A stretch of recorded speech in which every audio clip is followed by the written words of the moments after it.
depression and anxiety. And on Tuesdays and Wednesdays, we've got a nurse. They sort of advise people on ways to keep health, and also to eat healthily. And also we do blood pressure checks. We also do cholesterol testing, and also assessment of age of our hearts, and also we do a lot of promotion on how to keep active and fit. On Thursdays and Fridays, we've got citizen advisors on the bus, and we give advice on housing, welfare benefits, debt, and how to manage your money better. So I think that's about it. Thank you very much.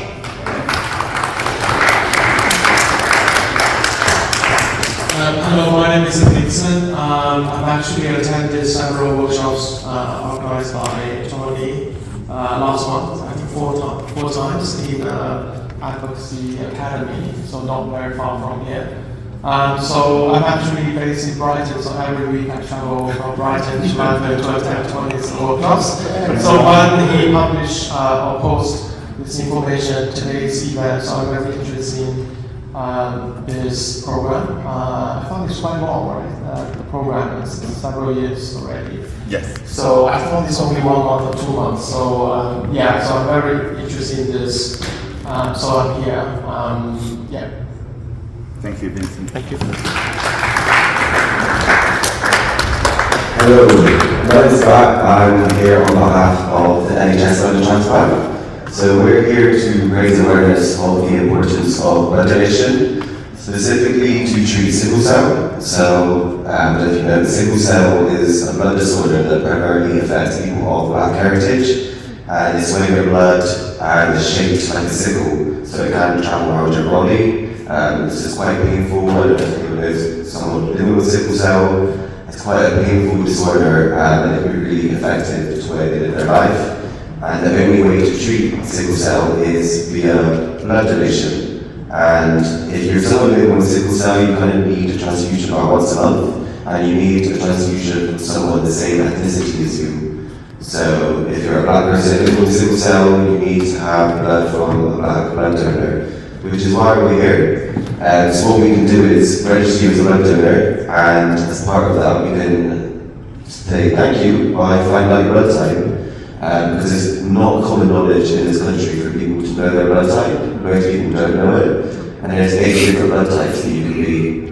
Each one has some are more common than others, some are used for certain things. So if you're willing, you can come along, register as a blood donor, and find out your blood type today. It takes about 5 to 10 minutes. Also, there's no needle involved, it's just a little finger prick, so it's nothing too scary. So no excuse. Hello, my name is Sophia. My colleague mentioned we need a lot more black people donating blood. If I can just emphasize a little bit more, I do have friends, colleagues that do have sickle cell, and she's about my height. She's about 7 people donating blood for her each time. So please. Yeah, really all of what we've heard so far and more coming up, more and more important. I'm Ola Oyalino, just like you, a black man in London. Thank you.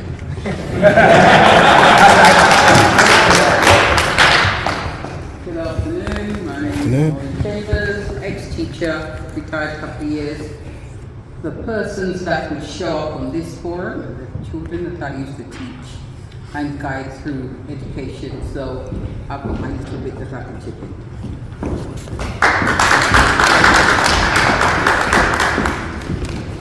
Hello, my name is Mel, and I decided to come along with my friend to find out what the Black Consortium Group is all about, because we hear so many negative things about our black men, and we thought it's good to come out and to find out the positive things that black men are doing.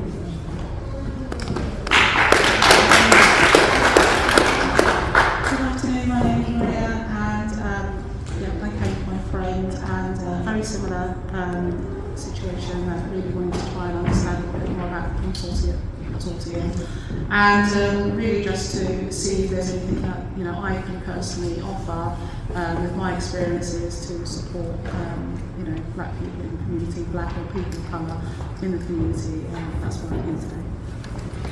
Thank you.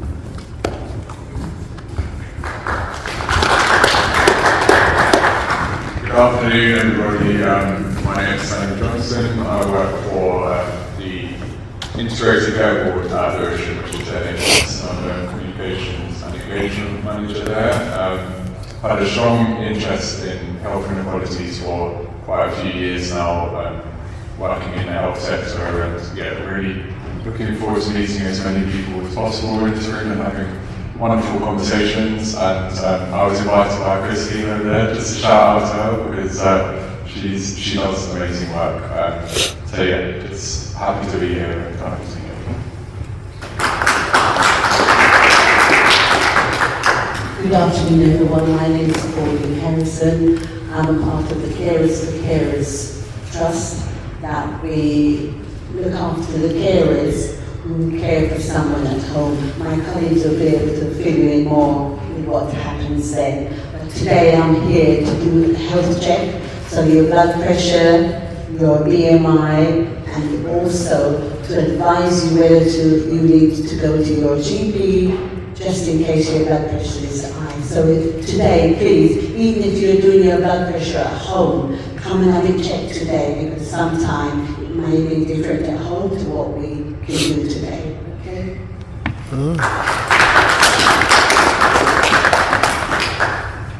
Hey everyone, my name is Evans Marshall. I'm from Black Thread. I come to Always Community Development of Midland Suffolk. I'm here just to see what issues black men have that we struggle with and what's not being done, and what solutions can be found for the future.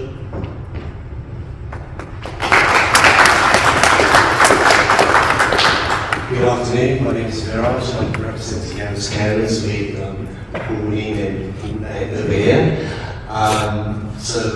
Pauline's already mentioned we're doing health checks here. So I'll tell you a bit more about House Carers. House Carers is an organisation that looks after the well-being of unpaid carers in Lambeth and surrounding areas. So if you're a carer or if you know someone who's a carer, come see us. Either myself, Pauline, or our CEO Paula is here. Give us a wave, Paula.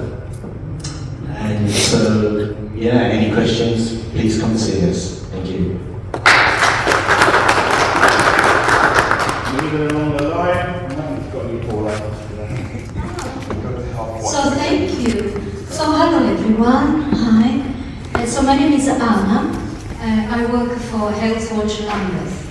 Now, for those who don't know what Health Watch Lambeth does, in fact, any Health Watch, we have been set up to listen to people who use the NHS services, people who use the social care, and we want really to hear from them about their experience of using those services. So, for example, if people go to their GP and they think that the care they receive there leaves a little bit to be desired, they have comments, they can talk to us anonymously. The same applies if they go to a dentist or if they have a hospital appointment. So we are actually based in this building. And so people can call us, email us. I'm going to leave a few leaflets at reception where people register. But the reason why I'm here today is because I wanted to highlight a project which is of extreme importance here in London. It's a project that's targeted at black men from Caribbean or African heritage, people who have experienced a serious mental illness, and so that includes schizophrenia or bipolar disorder or severe depression, people who have been hospitalized as a result of that. and then discharged to their GP. And the reason why we want to talk to them, the reason why we want them to talk to us, is because they experience a serious mental illness much more than the rest of the population here in Lambeth. So it's a group that really needs to be listened to in terms of understanding what would help them to get better and what would encourage them to seek help before they get to a crisis point. What is their experience of mental health services? If they've been to hospital, do they feel that they've been treated properly? Was the food okay? Was the attitude of staff okay? More broadly, what would enable them to lead a full life? Yeah? Just like everyone else. I'm really passionate about this. This project is about recovery. It's about considering people like everyone else. It's not that because you have a diagnosis that you can't lead a good life. Yeah? So, I have prepared some leaflets. Some of them are on Lions desk. Some of them are at the registration desk. My contact details are there. So I would encourage everyone, whether it is you or you have a friend or a family member who has had that experience, tell us, what do you think? What is it that needs to be improved? And all this is anonymous. Yeah? We don't want people's names, we want people's stories. And that's because we collect the feedback and then we share it with people who make a decision. And as Health Watch Lambeth, we sit on the major boards here and we do have the power of influencing change. But we can't really influence a change if we don't know what people think, if we don't know what needs to be improved. So, feedback is good, and each one person who talks to us will receive a £15 shopping voucher. It's not a lot, but every tiny little thing helps, doesn't it? So, I'm so sorry that I can't really stay today. However, my contact details are on the flyer. So I would encourage absolutely everyone to get in touch with me, including carers, because we know that if people experience a serious mental illness, obviously the role of care is essential, yeah, in terms of supporting. So thank you, and again, I'm sorry I have to go, but I hope people get in touch with me.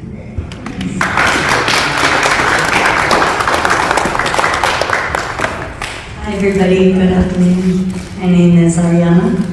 I work for Lambeth Council, so welcome to Town Hall. I'm here supporting the Black Men's Consortium today, and also because I know Tony and I trained with him earlier this year, similar to you. And I'll be working with him in the future through the council. So I'm glad to be able to support other types of projects that he does and his colleagues. So I'm looking forward to today. Welcome again.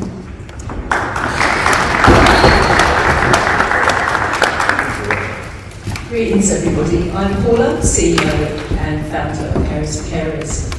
Personally, I'm passionate about wellbeing, community, local and global, and social equity and justice. And a big part of that is ensuring that Black men have access to healthcare services. So we work very closely with the BNC and Men's Walk and Talk. So if you're in the room today, please get your health check done. Okay? It's so important that we look after ourselves and our brothers and our sisters. What kind of checks can I get done then? You can get BMI, and Tony, you're going to be next. All right. So your BMI, waist to hip ratio, and blood pressure. Cool. Thank you. Round of applause, please. Good afternoon, everyone.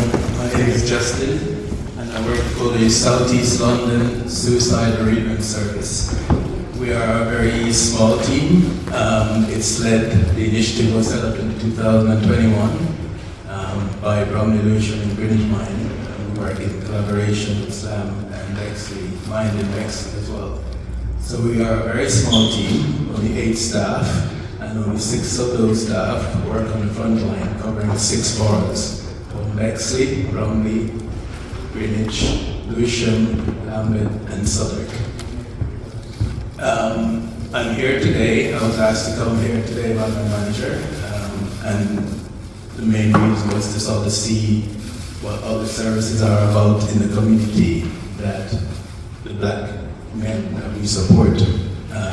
We could refer them to and signpost them to after they've had a chance to work in our service. Obviously, the South East London Bereavement Service offers support and counselling to everyone.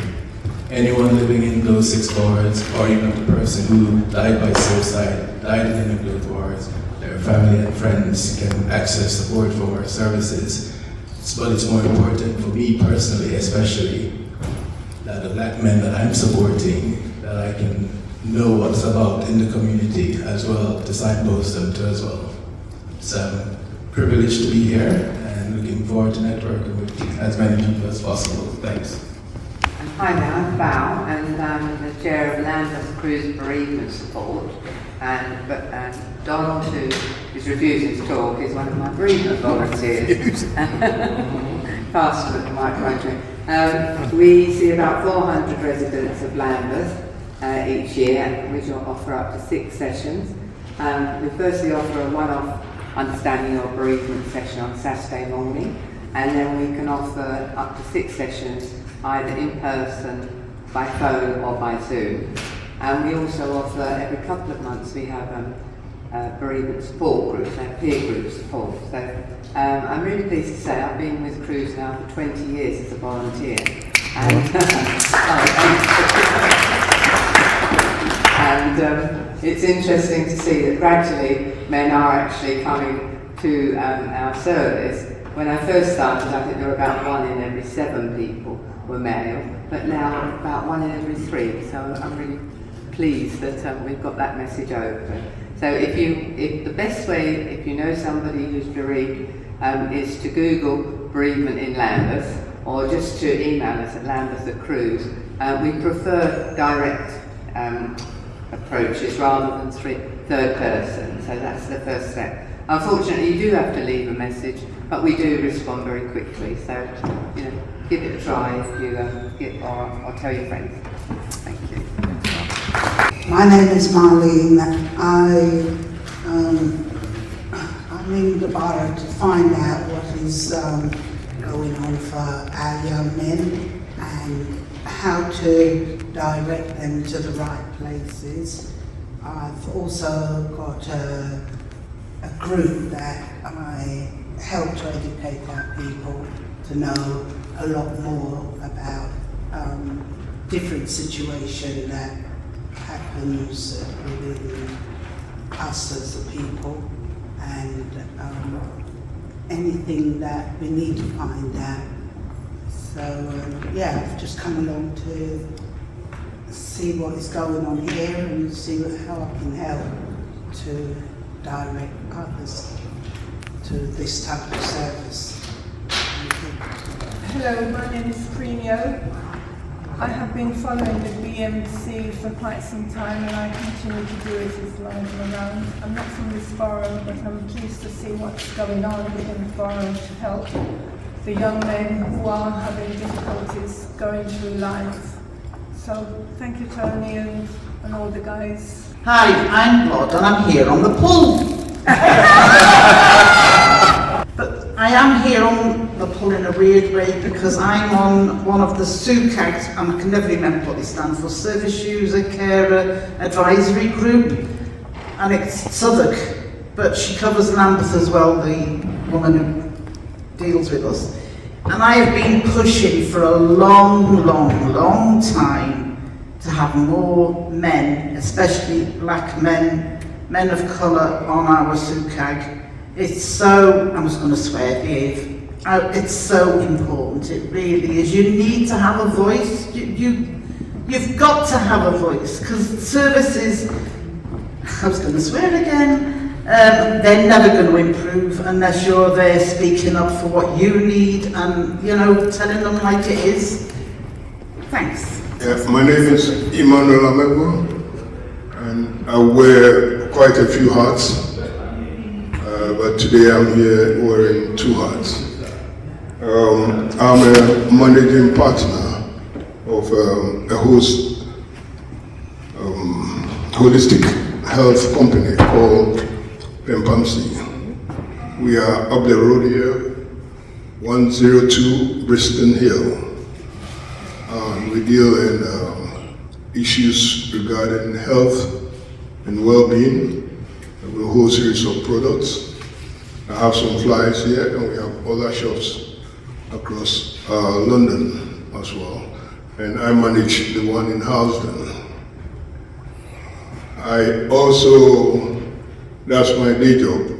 In my weekend and evening job, I run another organization which deals in books on Black history and culture, because we believe that Black history has been greatly underestimated in this country, and it was the first Black woman MP, Diana Abbott, who said that the history of Great Britain is littered with the history of Africa, Asia, India, and the other regions of the world. And the study of African and Caribbean history is the study of Black British wider heritage and culture. So if you are interested in knowing about Black history, there are a whole sorts of books here. Unfortunately, I wouldn't be staying till the end. I'll be leaving at 5 o'clock because, like I said, I wear many hats and I have another engagement. But more importantly, our health issues are very, very vital because a healthy body makes a healthy mind. I have leaflets here of our shops, the one in Brixton Hill, there was one in Lewisham, another in Walthamstow, another in Mitcham, and another in Housden, Northwest London. Thank you, Tony, for inviting me.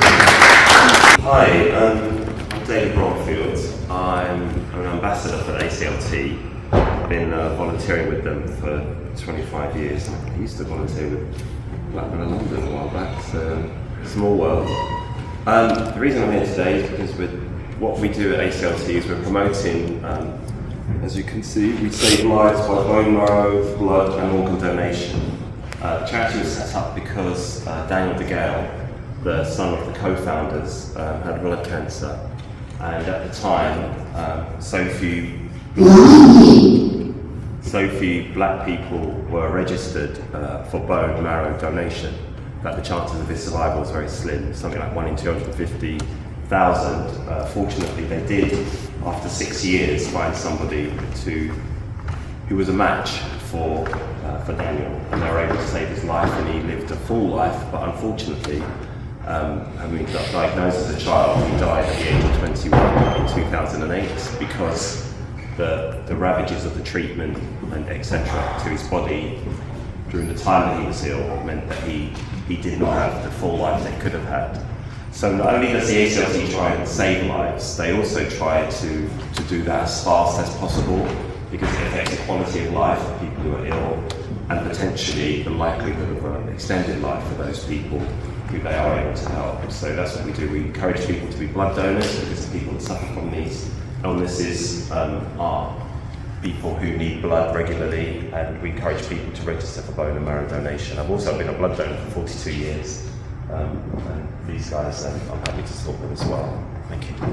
Before I talk about what, how many people here have Instagram? You can stick your hand up if you do. Okay. What I want you to do on your phone, please, get your phone out. Now, let's do that, please. And search for 100 BMOL. For no matter what I say today, there is more information to be had. I will use social media for many things, and sometimes we don't use it for the right thing. So please search for 100 BMOL, that's Bravo Mike Oscar Lima, with number 100 in front of that, and follow that if you can. The 100 Black Men actually started in America in 1963, by people like us, didn't trouble. And it says, let's find 100 people in the community, and we can improve the future of that community. Now, 100 Black Men has grown since then. There's over 140 chapters around the world. And 100 Black Men in London started 2001, became a full charity 2004, so we've been growing since then. In fact, Tony Harrison is in the room. Yeah. Was one of the early members founders of 100 when they came at 100.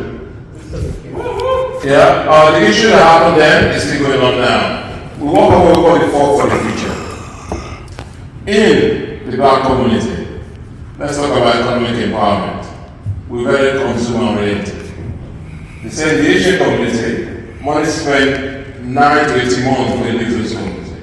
In the Asian community, money is spent at least 3 to 6 months for a literacy community. But in the black community, because most of what we do is laborers, wages. We turn our time into wages and we get salaries. And within hours of earning that money is straight out of our community. So how can we do to change our mindset from that of a consumer to that of a saver, from that of a saver to that of an investor, from that of an investor to an employer? We cover that with economic empowerment 100. That's one pillar. So how do you become mortgage free? How do you become an entrepreneur? How do you start your own side hustle, start your own business, and become financially independent? That's part of what we do. We have health awareness. Now, you could be a billionaire.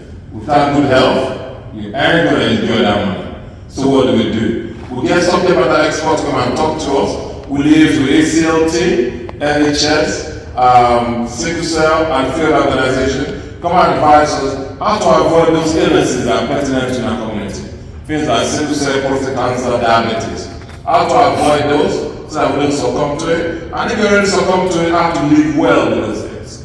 We have running club, mental health.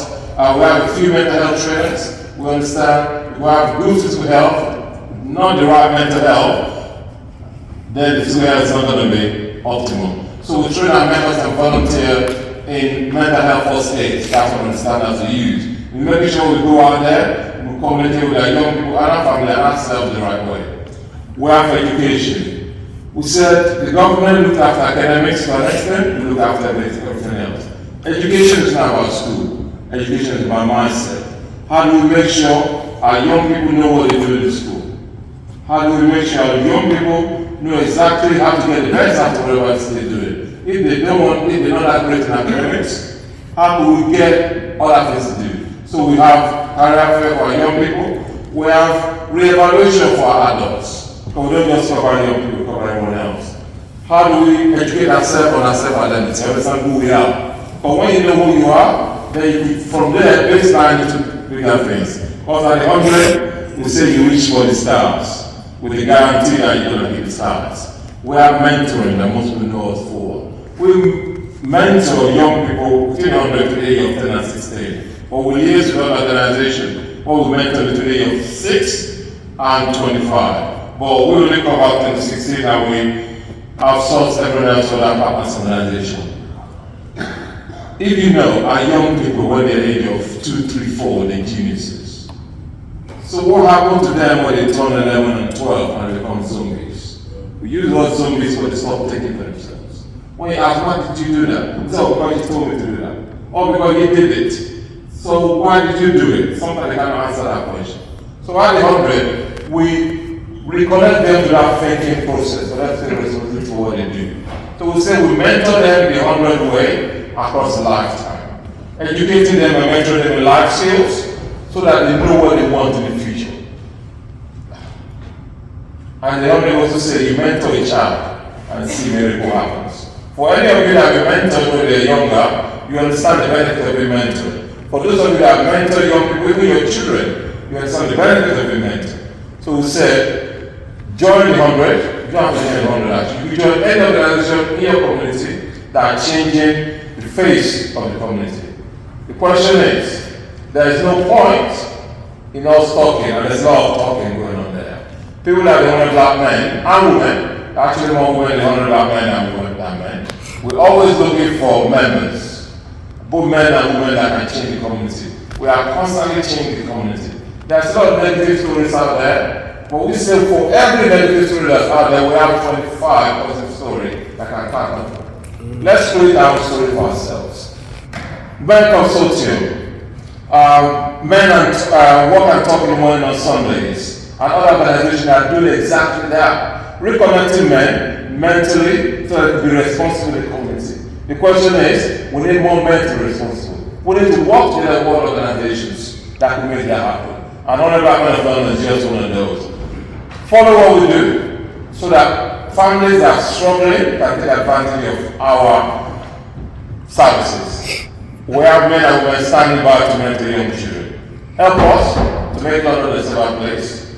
Help us to show our kids into the pipeline of success, so they follow the pipeline of school to prison pipeline. Follow the pipeline of them joining gangs and stabbing each other. Follow the pipeline of them exporting drugs from London to Manchester and Birmingham and stuff like that.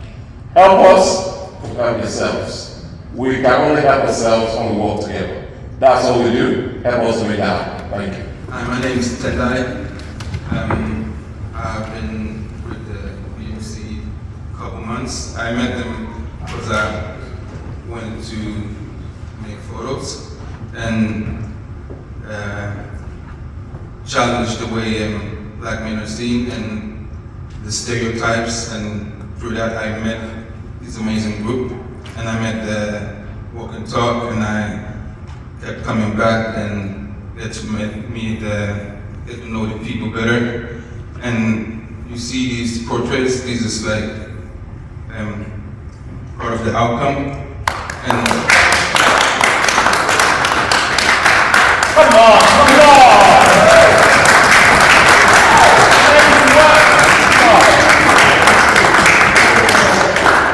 Yes, and the idea is to show that we worth it. That there's been put so much work into misrepresent us and made us believe that only if we are certain things that we worth to be seen. But we all men, we all human, and I think that's the base of this project. And thanks to all of these men, I can do that and can keep doing that. I work a lot in the black community as an activist, but I also work in mental health for a project called Sound Minds, where I coordinate a project with people with experience to support people with the recovery journey. What can I say? I've known Tony for more years than I care to mention, but I always like to come and support these events because it's really important that men start talking. You know, women love to talk, so I'm so glad to know that you're ready to talk now, because we're ready to talk as well. Julie Mohammed. I'm from the Mental Health Promotion Team, which is South London and Maudsley. And I'm here, I support the Black Men's Consortium from understanding what is mental health, whether it is to support behind the scenes script, whether it is as an expert around what is mental health, what can we do to improve our mental health. I'm always there to support the panels, anything that I can do to help, but most of all to encourage our men to speak up about their health and get involved from whatever perspective they want. So I am here in however I'm needed. I think this outsourced to some company, and they had this weight management program for years with one of the GPs. I never heard of it. I was overweight, bad back, struggling, went to the GP, go home, lose some weight. Went back, go home, lose some weight. I went back, go into the gym. Went to the gym, hurt myself, damn myself, do what I'm doing. And apparently at this time, this service was running with the GPs. And I had the right to access that service, and I knew nothing about it.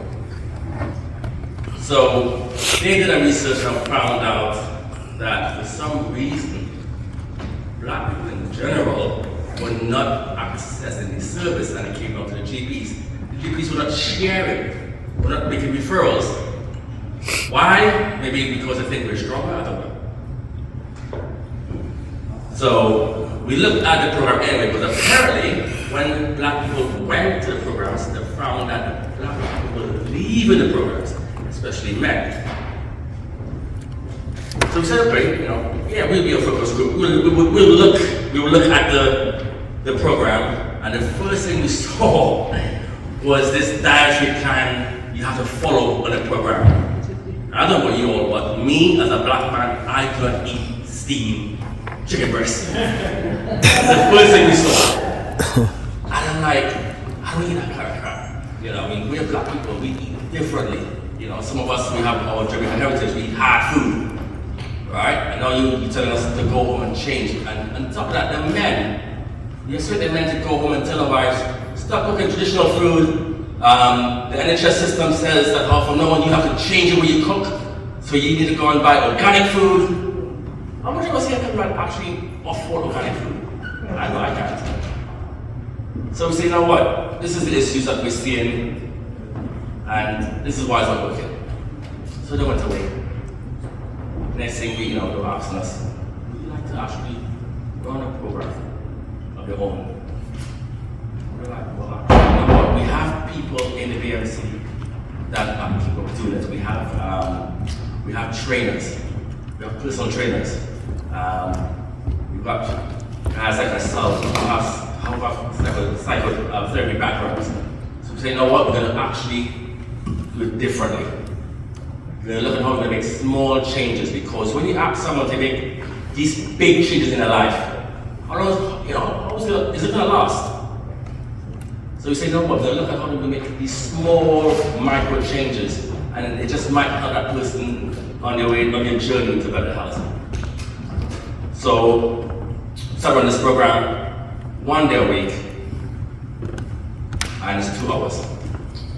The first hour is more of functional training, and the difference is instead of afterwards as a normal in the NHS, you do your training and they send you back at home.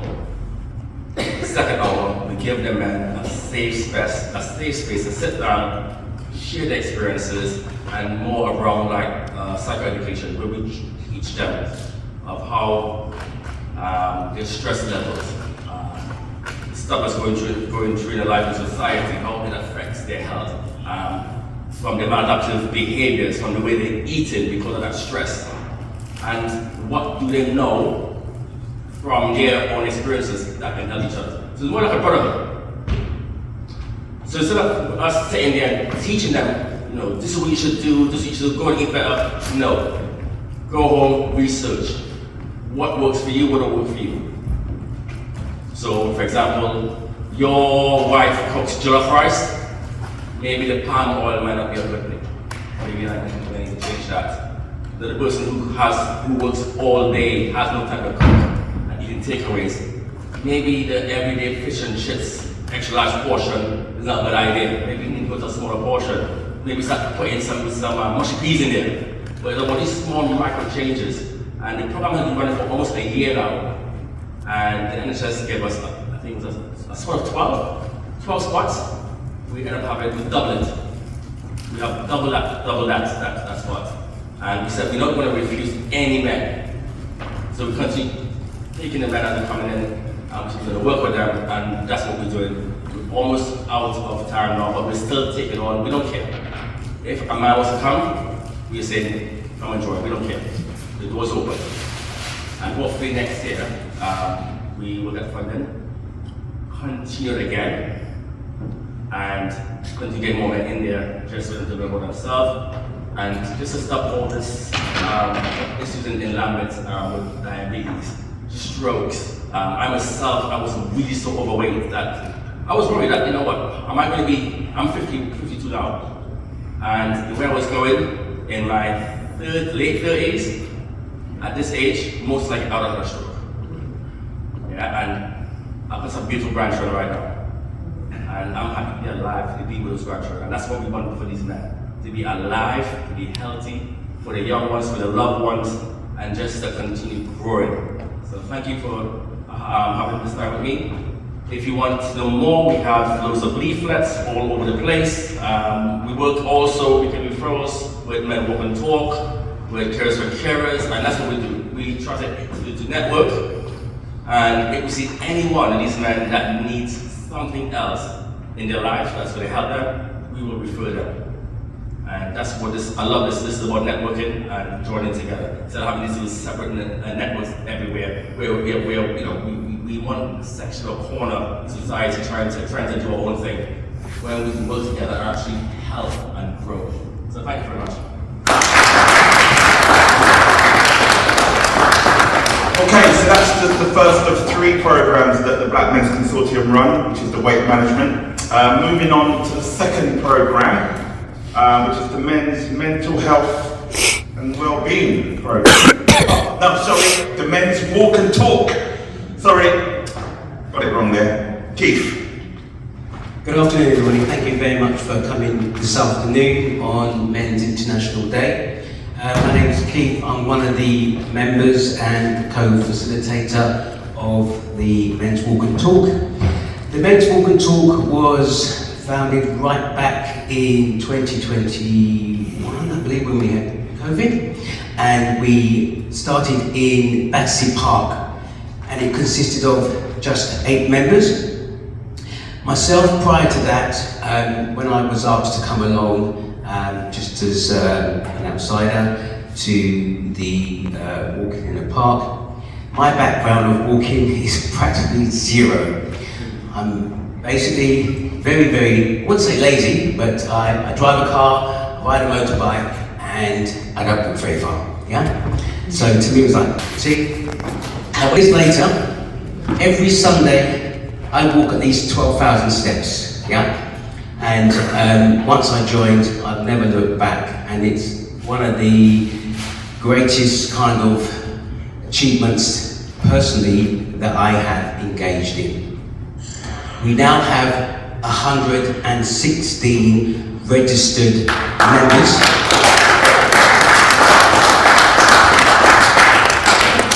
We have an open door policy. We put out every Thursday or Friday where we are going to be, and we have attended many locations, whether it be South London, East London, West London. What's that one? South London? Oh, North London. Oh, North London, very fine. I'm from south of the river. Yes, so basically we started out by going to different parks in South London. But we crossed the river, and we've been to Gunnersby Park, we've been to Battersea Park, we've been to Tooting Common, Streatham Common, many other parks that one can mention, and we branched out by even attending various theatre productions. We've been to 2 actual operas, black operas in London, which was absolutely amazing. We've attended theatre shows in the evening, and in September of this year, we went on our first men's retreat in the Isle of Wight. I love that. The Isle of Colour, there you go. Which was absolutely amazing. It was a retreat for men, and we had certain protocols in place. For example, I love to eat meat. However, we had a complete meat ban, so there was no meat at all. Everything was plant-based, organic, and it was freshly cooked. And I have slightly been converted to be eating non-meat food. And also we had an alcohol ban and a smoking ban. And you know what? Not one member complained at all. It was absolutely amazing.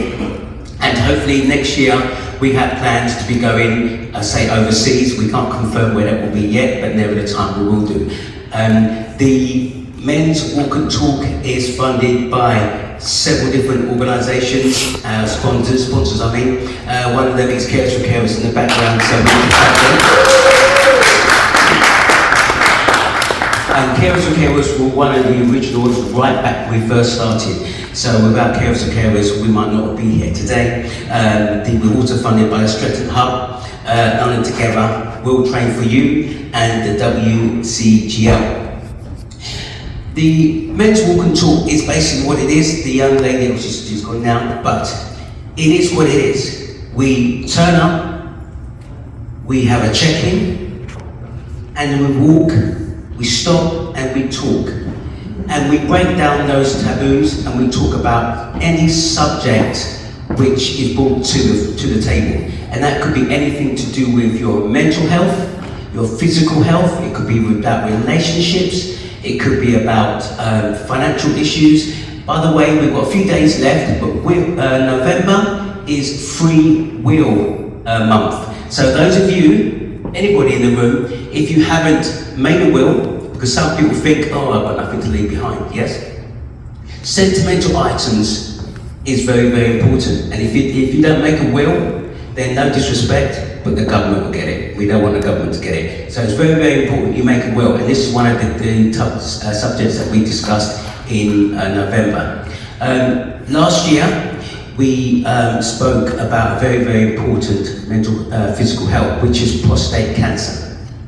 And from talking about prostate cancer, we have a few members of the Men's Walk and Talk, including myself, who have regular prostate cancer checks. One member went and had a check and was diagnosed with prostate cancer from having that check, from being able to walk and talk. Thankfully, having been early diagnosed, had an operation and has made a full 100% recovery. So it is extremely important that even if you know yourself, if you've got family members, if you've got friends, just tell them to go and get checked. It is as simple as having a blood test. There are some other procedures, but initially just go and get a blood test. That is the difference between life or death. It's really very simple. And if it's caught at an early stage, there is, I wouldn't say 100%, because nothing is 100%, but there is a 99% recovery. So please get yourself checked. We also have had MOTs. I don't know if any of you drive, but you get your car MOT every year because it's a legal requirement. How many of you get your bodies checked every year? Yeah? Get yourselves checked. It's a free service by the NHS. Go to your GP, and if they're like, oh, you have the right to demand one. So get yourself an MOT check. It's very, very important. We've also been to many cathedrals. We went to St Paul's Cathedral a few months ago, and if you haven't been to St Paul's Cathedral, it is an amazing place to go to. The Walk and Talk has given myself many opportunities and opened doors for myself that I would never have normally have done. So we run every single Sunday between 9:30 a.m. There is no kind of end time, but normally 4 hours later, you'll find that we're still doing our walking and talking. Like I said, we're very privileged to have this space and talk about subjects which can be challenging at times. We do not always agree, but we always respect each other, and what we discuss at the Walk and Talk stays within the Walk and Talk. We also touch base with each other throughout the week. If people are feeling a bit poorly for whatever reason, or they just need to reach out, our phone system, WhatsApp, social media pages are open 24 hours a day. It is, like I said, it is a free service. So if you know anybody, and the only criteria you have to be is male. Yeah, we do not prejudice or stipulate anything to do with your sexuality, your culture, your background at all. Just turn up, and you know what? You're going to have a great time. So if you know anybody out there that wants to come along or just want to get some exercise, wants to engage in a conversation. Before I go, our youngest member, well, that says Men's Walk and Talk, our youngest member is actually 8 years old, believe it or not. And he actually even came to us when we went to the carnival. And I haven't been to the carnival for 7 years, and I went this year with the Men's Walk and Talk, and it was actually amazing. And our eldest to date, Men's Walk and Talk, is 70 years old. Wow. So you can see there's a big variety, big range, but our Men's Walk and Talk has an open door policy to anybody, as long as you can walk. Even if you have mobility issues and you're coming in with a mobility scooter, I'm sure we'll make an allowance for that. But as you can see, there might be something playing in the background, just a little example of some of the things that we do. But if you want any more information about the Men's Walk and Talk, please come and see me. I'll be here until 6 o'clock. Thank you very much. what's really nice is looking in this room and seeing some faces which I've known for many, many years, seeing them still in the fight, seeing them still in the struggle. Hello, Mandy. Do what they do. My name is Tony Harrison. This is my colleague Shaba. Hello. So we're going to tell you a little bit about BMC from it says mental health, but well, follow me, you'll see where I'm going with this. I didn't join. I was going through some bits and pieces in life, and like anybody who knows me, I do quite a lot in community. I'm that effervescent person who's motivating everybody, keeping everybody on their toes, keeping everybody above board. But the question which is quite often asked amongst people who support others is, who heals the healer? Yeah. And so in my case, it was my house, my settee, the TV and a little bit of music. I'd just go home and I would just like not talk. It'd be crazy. Tony Harrison not talking, that's something we're paying to see. But quite often I didn't have anywhere to go and I didn't want to show myself or my vulnerabilities in a public place because like how can I be vulnerable when everybody comes to me because they're vulnerable?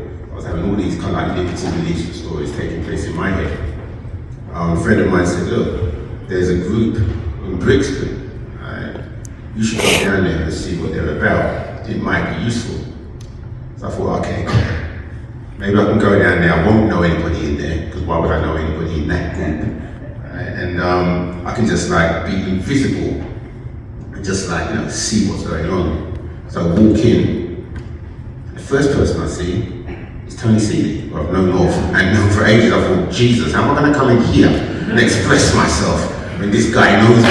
Right? So anyhow, came in, sat down and just kind of like observed how the play went.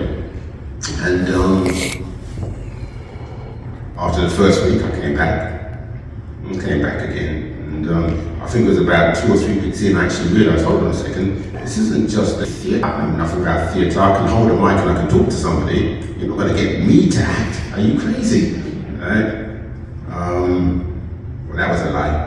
2-3 productions later, right, I actually am like so excited about getting on the stage and doing all the different types of acting that we do as part of our support mechanism within the group.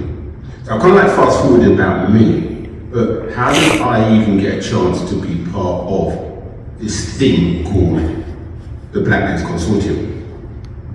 Long before I knew about it, I believe it was approached by, I think it was this local council, Lambeth, and he was commissioned to create a production that looked at the causes behind the increasing number of suicides amongst black men.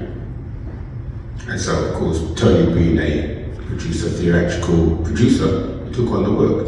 I don't think even he at that stage knew what he was taking on.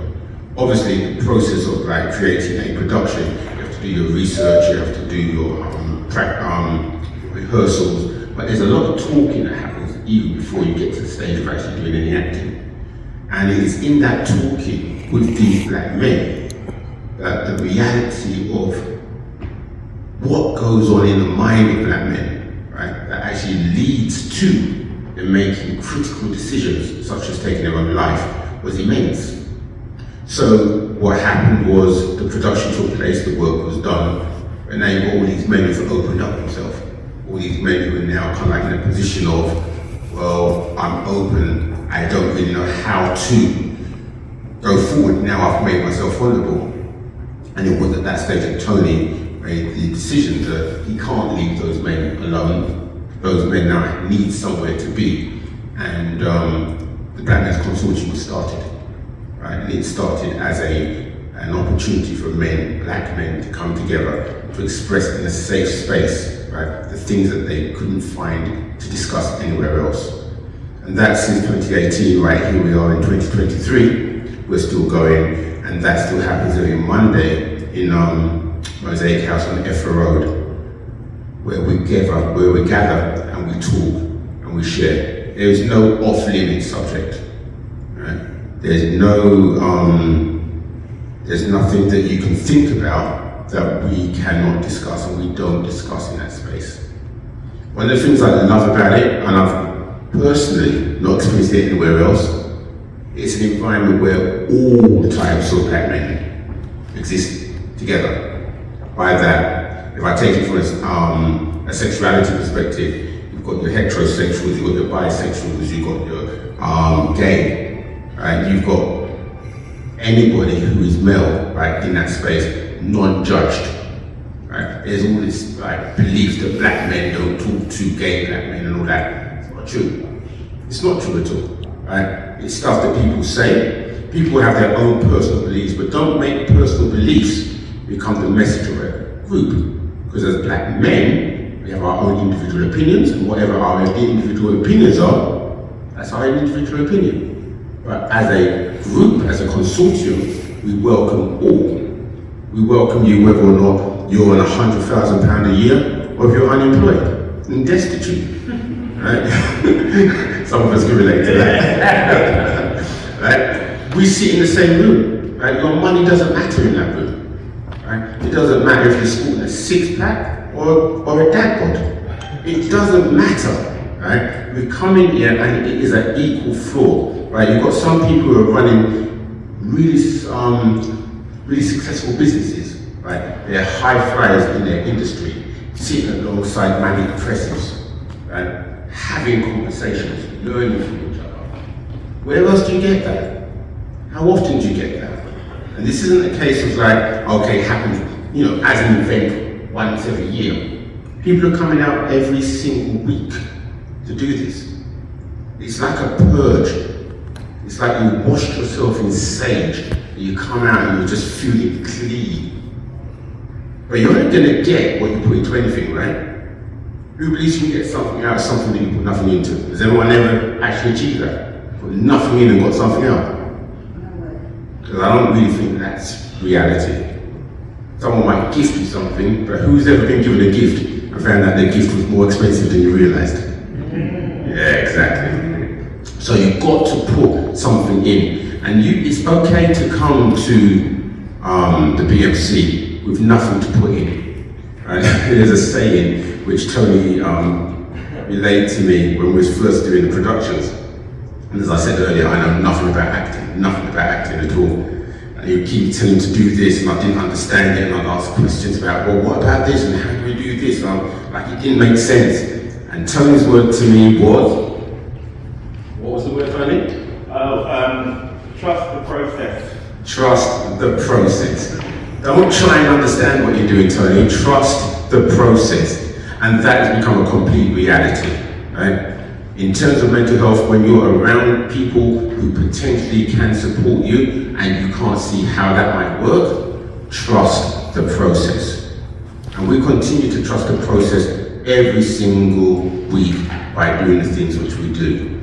And so, I wondered, and also, because of the nature of being mixed race, one person who's mixed race, oh yeah, you're black. Another person who's mixed race, if people have an idea what mixed race looks like.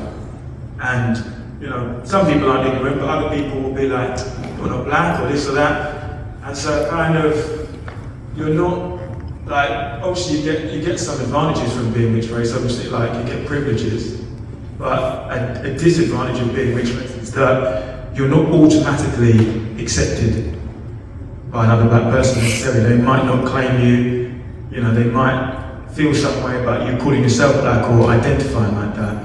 But what I liked about the BMC was that there was none of that tension. I was just welcomed in straight away and I felt part of something. And to have older black male mentors was very powerful for me because I hadn't had any of that in my life. Actually, my father's been a mentor to me, but in the sense of I've never had that kind of greater community because my dad is from Sudan, so all of my uncles and older cousins and people, they're all in Africa, so I can't really, it's a bit of a phone bill, especially back then, to pick up the phone and ask them something. So to have this kind of group of black men that not only are they older than me, but they were good role models. Because, it's a powerful thing to look up to someone and think, they've got their heads screwed on. They are kind, but they're also, you can have respect for them, and they're making a difference in their community, and they're giving something back, and they're in service of others. And I saw countless examples of it when I was in the BMC. And I was just like, this is like a path for me to try and follow. And so I've been trying to kind of like, develop, and I've been, as the gentleman was saying, about mentoring. This has been a mentoring space for me. And to talk about the specifics of what the BMC does, as Tony asked me to do, the main foundation, the cornerstone of it is the check-in. It seems like a simple thing that you come in and each person is obliged, if they are able to say how their week has gone, to talk about how they're feeling emotionally, because we're all English in the sense of our culture, we all live here, and what do you say when someone asks you how you are? Fine. Not too bad. Yeah, I'm not too bad either. Yeah, not too bad, not too bad. You might be dying inside, but you'll still say I'm not too bad and hope they believed you. But we don't take not too bad as an answer, really. I mean, if you really want to say not too bad, fine, but we want you to open up. And sometimes it takes people a few weeks, months even. But at some point they'll be like, actually, this is what I'm going through. This is what's happening at work. This is what my family situation is. This is what kind of persecution or trauma I'm going through. And nearly everyone there has got their story to tell of mental health, emotional, spiritual suffering and challenges. And through opening up, we bond with each other because you're actually being vulnerable with those people. And especially for men, you're taught not to do that. And you're even conditioned not to do that because it's not safe necessarily for you to do that. If you open up, people might take advantage of you. People might not respect you, and there are many environments which are male-dominated which become toxic. It's a common thing, even in like if you think of a building site, or if you think of different like workplaces, often the competition when you're in a male environment is who's got the least heart, who cares the least about anything. The game works specifically you on the outside. And the game is for you on the outside. If you feel you want to join the conversation, simply come up, tap somebody on their shoulder, they will come out, and you can sit down and stay as long or short as you wish. And the conversation may stay on that topic, or it may change. It's entirely up to you. Okay, very good. Treatment of women. Treatment of women, okay. What do you think about it? Oh. I wasn't expecting it to come to me. I don't know. I grew up in a female-dominated household, and I feel like I have something of. I think I'm in touch with my feminine side as a gay man. I return calls. I don't know what else to say. Anyone else want to pitch it? I think that women are still treated unfairly in the workplace. There's still discrimination, especially women who are going through, for example, they take a job, they get a job, and then they find out they're pregnant. Sometimes they're reluctant to even tell the employer because the employer may not want to employ them because of the amount of time that they have off, which I think is sexual discrimination. But I'm glad that there are lots of positive women in the workplace. A lot of CEOs are females, a lot of professionals are females, and it's great when you can see a female do a job that is equally as good for a man. One thing about that is a lot of women drivers, women mechanics, and roles that were predominantly, stereotypically for men, women are doing equally as good as men. I always think it's dangerous to generalize on subjects like this, even though I do it myself sometimes. But when we speak about what do we think about women, I ask the question, what do I think about women? And I'm suggesting that a better question is, personalize it to how do we individually think of, react to, and treat women. And my belief is that like, a woman is my equal. There's nothing about a woman that denotes that she's less than me, has less rights than me, right, is unable to do something. I think depending on cultural upbringing or understanding, people have different opinions of the role of a woman. But when you communicate with somebody effectively, when you converse, when you talk, when you start to understand a person's wishes and desires, you then get a sense of the direction they want to go in their life. And as much as a man, I have a right for my direction, my belief is that every woman also has a right for her direction. So if she wants to be whatever she wants to be, then she should be supported. Right? She should be held up in what that desire is. Just the same as I believe that that woman should hold me up in whatever my desire is. And when we're working together, right, we start to experience that thing which is called equality. So for me, a woman is my equal, and she will always be my equal. What I would say is that, like Sharon, I was also brought up in a female-dominated house, and as such, I've never really seen any true or real difference between a man and a woman on any fundamental level. There are some biological differences, obviously, but in terms of like spirits and soul and everything, I think we're the same, and so much more connects us than could ever separate us on the basis of gender.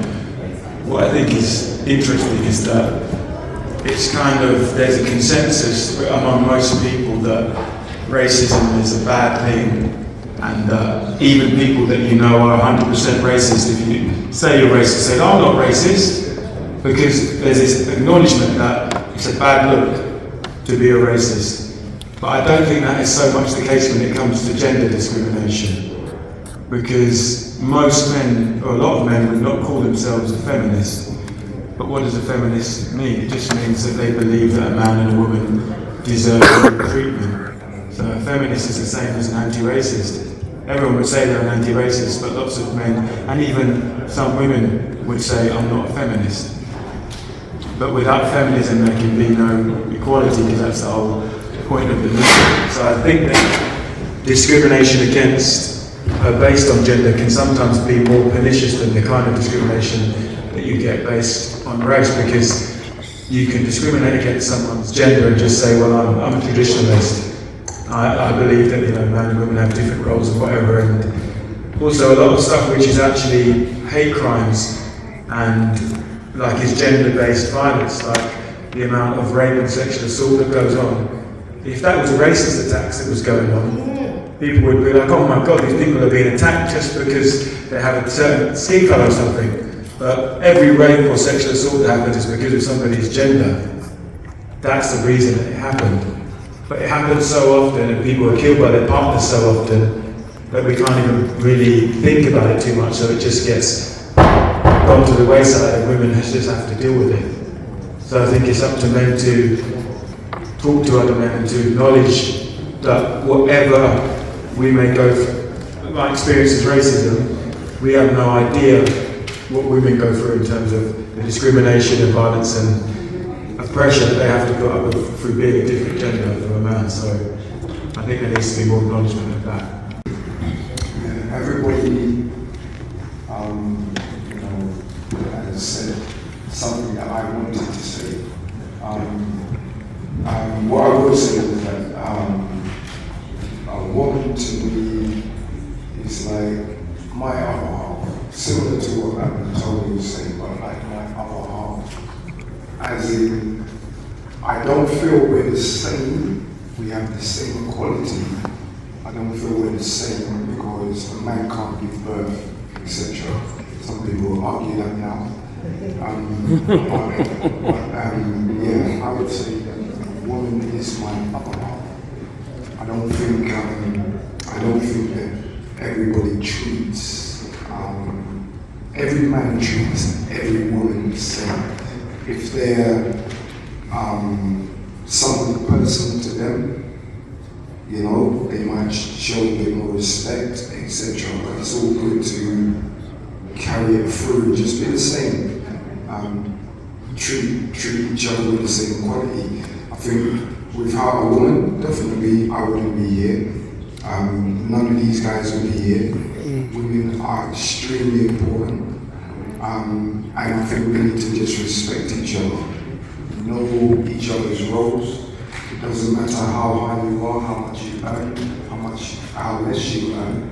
It's about treating each other with respect first and going from there.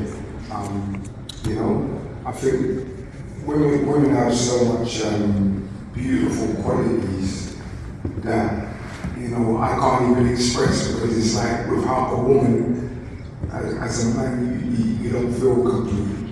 A woman can complete you, if she's the right woman for you, that is. And vice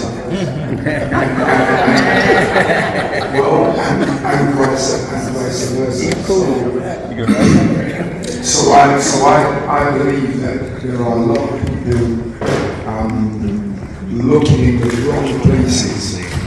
I believe there are a lot of people looking in the wrong places in relation for, you know, looking for that partner, looking for that lifetime partner or whatever.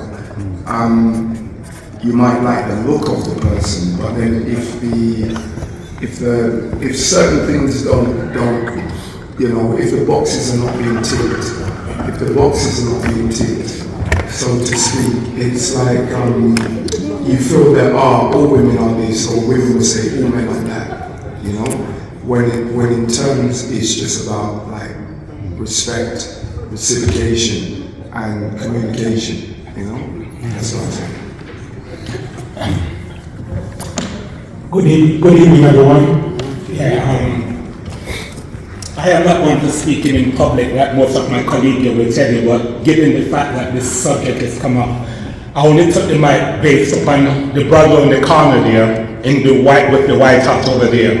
I think his question was along the line is, what do you think is our best move forward now as black men? No, sorry, you asked a question. Yeah, he did. The brother in the white hat in the corner. Yeah. Anyway, my colleague on my right, Tony, started by saying it's probably a dangerous thing when one starts generalizing in terms of where woman is concerned, speaking as a man. Now, when I speak about women, I can only speak through the spectrum. So when I say woman, I'm talking about black women. That's the only woman I've ever interacted with. I do not know nothing else outside that. So in saying that as well, in terms of, I'm old enough, been on this planet long enough, I have watched the changes. We're living in a society that they call a multicultural society. We've got to understand how we see women. Remember I said I'm speaking about black women because that's all I know about. Now in this multicultural society, we have a society where you've got, in this hierarchy, you've got white men, white women. You've got Asian man, Asian woman. When it comes to the black, you've got the black woman, you've got the black man. Why do I point that out? To show you where women stand. Now, if you look through the media now and you see the way that society have used our women, when I said our women, literally have now become, the way I see it, as a weapon that is used to literally castrate the black man. What you notice in adverts, in shows or whatever, what you will not see is a black family. You'll see a black woman, whether she's progressive or whatever the case is, and you can see where the black man is. He's literally on the floor, whatever the case is. You only have to look at our celebrities now, even now in the news, I think, whether it is Mike Tyson, whether it is Tina Turner, whatever. Look at the role as the black man who's been portrayed as the destruction. So I'm trying to, so going back to the question was asked, what do you think our best move is in that sense really? We have got to come and literally create what we call a unity, a family in that sense really. Somebody mentioned the fact that remember every one of us here, man and woman, we are born from a woman. And we've got to be able to use that strategy. If the woman is going to be projected as our superior, by all means, by what it is, but let's keep the unit together in that sense really. Just be careful, all society portray the woman and portray us. There's a great division and somehow that needs to be mended by whatever means necessary. Look at our adverts on the TV. We can say left, right, and center. We'll do with your black family. You don't. So how are you, I'm speaking to you at the moment because you've just spoken, but how are all you guys going to deal with what you've just spoken about resolving the situation between the so-called races, black and white, men and women? How is this going to be resolved? Have any of you got any ideas of how we can all start working together and get away from this divide and rule? It's all a crock of shite, let's be honest. We've all been treated like shit one way or another. I sit here as a white woman saying what I'm saying. Let me tell you something about me. I am a person, I wear my heart on my sleeve. And it's the reason I project a particular image. When a person sees me, it's my heart on my sleeve in a sense really. I am in a situation where I do not believe that I am going to go there trying to build unity right across the board. I am too busy trying to build it within myself first. Meaning to say, the level of love that I have not got enough to spill over anybody else outside my own because of my situation. I am a father of 4 girls, 1 son in that sense really. They're all big people, not in that sense really. So in terms of building unity, amongst everybody else, no, I'm trying to build unity within my family first and foremost. Not enough loving me to expand over. Self first, and I feel your anger. No, not angry. No, that wouldn't be. You sound like No, I'm just conscious of who I am. I'm just going to give you the microphone, but just to recap, in order to participate in this activity, you simply need to come up, tap somebody on the shoulder, they will leave the dinner table, you can sit at the dinner table and have a conversation. You can stay as long or as short as you need to. That's how the game works. We've only got another 15 more minutes of this conversation, so if you want to come in and say something, come in and tag somebody out. Thanks. The bottom line here is, we all have our challenges. I hate the word issue and I hate the word problem. We all need to find a way to work together to deal with all the shit that's going on in the world. Come on! So we need to start here and now. I'm going to clear off and let you continue the conversation. Thank you. Thank you very much.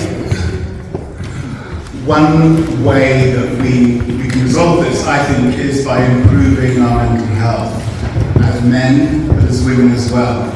And someone else brought up a matter of authenticity. I think there's a lot of inauthenticity that exists between the sexes. There's a lot of posture that goes on. I don't know if that's based on fear or societal pressures, but it's about getting really in touch with who you are, not being afraid to express who you are, and making sure that you do have good mental health as well. Same subject. I believe that social media really perpetuates that division between the sexes, and the people that have come up and have claimed to be relationship gurus in the last few years, especially during the pandemic, that perpetuate that division where people are taking on their ideologies. I don't want to say any names, but we all know who they are, and I've always felt that, okay, this is very divisive. We should really be coming together rather than being divided, especially at a time where we're still getting to grips with what's going on in the world. At the time it was the pandemic, so yeah, I believe that social media and people coming in claiming to be gurus have created that division, and we just need to fight back against it. These are awful times, and I have no idea as a community how we're going to move forward. But I turn to thinking and listening to the words of Marvin Gaye when he said what's going on. You need to be working your 100% all the time and allowing the respect to that woman to be working on her 100% all the time as well. Therefore, you're working on your 100% authenticity that you're bringing to the relationship, and you're allowing her to do the same. And you're never not on that journey of pursuing your 100%. even though you've come together at some point on the same pathway or the same journey. So when people describe the other half or the other half of me, I don't take that's only 50%. We are all 100% of ourselves. Yeah? But when you come into something with somebody, right, you learn to share, you learn how to become part of one unit. Right? So there's no shortage or shortchanging of who we are. I don't go into a relationship with 50% of me. If I was to do that, that's a very short relationship. That's just going to fall over. Yeah? But if I come with 100% of me, and then that person, that woman, comes with 100% of herself, now we've got to find a way to blend that. Right? We've got to find a way to make those two 100%, which is 200%, become 100%. And you melt and you mold and you learn how to communicate with each other, you learn how to compromise with each other, you understand your compatibilities. And in that, you become a whole being. Right? Within that whole being, it doesn't mean that it's 50-50. Some days it might be 90 me and 10 her. Some days it might be 99 her and 1 me. Right? But what you do is you're working together because you're on a journey. You want to go somewhere. I often say that most failed relationships fail because they shouldn't be relationships in the beginning. So the question of what matters to the black man, you really relayed that you needed to invest in your own self, in your own relationships, in your children. That's where your energy lies. And I'm in agreement because we need quality time to address what we need to invest in ourselves because there's so much healing to do. We're not here to fix the ills of society, regardless whether we choose somebody from another part of the world that doesn't look like us, you know. And I think it's really, I like the way that you answer the question, because we can't repair race discrimination. We have to look at how we grow as black men, as leaders, with our families, because we have been torn apart by different ideology and these social constructs. People want to put that on top of what we have to go through to come into ourselves. I like the way that you answered that, and often we don't hear that. And that echoes to having a safe space as black men, to be black men. It's not about fixing anything else, and being authentic men as we grow into what we want to be. And the black woman then can begin to come into her authentic self, because she's influenced by the society of what she should be, what she should sound like. And when she doesn't look like those images, people don't like it. And so it is lovely to be claimed that we too can be invested in, and not feel wrong that we're not trying to fix it for everybody else. So I just wanted to say thank you. Amen. Thank you. I think learning lessons from traditions, stuff that's helped me to find my partner, because I understood about respect, communication. It's okay to have an argument, but you can come back in a safe space where, okay, we're equal, but you're going to allow me to talk. So I think there are lessons that we need to go back to, go back to family core and talking to each other. We can't dismiss the fact that we have a very strong culture. We're coming from positive and just influences that can make so much of a difference. I just think we've got to educate our young, because they are our future. And if the parents aren't prepared, what I mean by the fact that we've all made mention of the things that have got to be included in today's society for for the better of ourselves. It's for black people to unite, for our families, our mothers and fathers. The same way my generation of parenting, we've got to take some of those examples and take them on board now. We can't just dismiss the fact that because we're in the 21st century, we're going to suddenly come up with this new way of having families. We've got to take on some of our old-time family values, the parenting, the schooling. Forget about all the materialistic things, the TVs, the Sky, the Netflix, the Game Boys. I don't know what games they've got, whatever. We've got to take on some of the old values that have still got to be carried on for our cultures to remain. Does anybody want to share what you think? What you've learned, any insights or confusion or? Let's go back to the topic of being involved with children. I guess it comes from on a sort of impact as a community. It has what's available and how consistent you got the world and how you do it. That's our advantage. Thank you very much. Thank you. There needs to be sort of a way of tying it all together and raising awareness of what's going on and then inputting into that. Because I find there's a lot of kind of there's things happening, but it's all in different places, and there's not necessarily that unity around what people can input into. It's interesting for me how it started with women, it navigated men, and it ended with children. It suggests to me that the real way forward is to focus our attention on the family unit and rebuilding the family unit from the ground up. I'd just like to say quickly, as a father of 3 children, what I've learned over the years as a black man is that no matter what's going on, what issues you're facing, what challenges you're facing, you gotta stay committed to your responsibilities. Stay committed to your responsibilities and focus on yourself as well. In all the chaos that's going on around you, focus on your mental, your physical, your spiritual health. Because if you ain't got your mental health intact, if you ain't got your physical health intact, your spiritual, you're not going to be used to it anymore. All the battles and challenges you face every day wearing this black skin, you're going to struggle.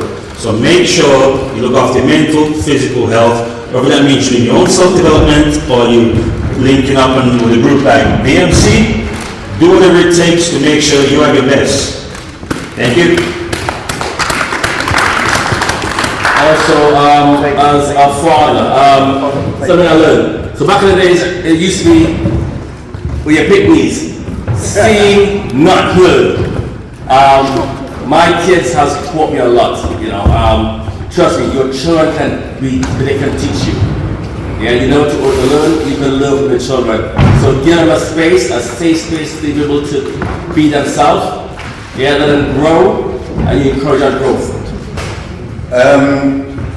My thing is, we're in the 21st century, so the approach that we have to take is kind of different. We might not believe it, but there's a war going on against us, against our minds, against our body, against our spirits and everything. It might not look like that out there, but, and they're coming for our children. They tell you that. They're coming for our children. The majority of them. All right, so television, media, and all the things that young people have there that's captured their minds. These are the things that we have to counteract, so to speak, because like I said, what we have is not as relevant to the children, although it might be authentic, it might be the best way forward and everything like that, but it's not what's capturing their mind. There's too many distractions. Whereas before we didn't have all that social media, we didn't have the phones, we didn't have the Instagrams and whatever, we were able to focus differently with our friends, with our interests, our hobbies and things like that, and we followed them. But now there's so much involved, and information misinformation, disinformation, it's all out there. And they like sponge, they take it all in. So the fight that we have, if it's not even a fight, but the struggle that we have is to help them maneuver themselves in this media-filled environment that they have, and let them understand what is for their benefit and what is holding them back. Because some of it might look good, and it's fast and it looks bright and there's sparkling lights and everything, but it's not always best for them. So we need to help them negotiate these obstacles that they're facing. Give thanks.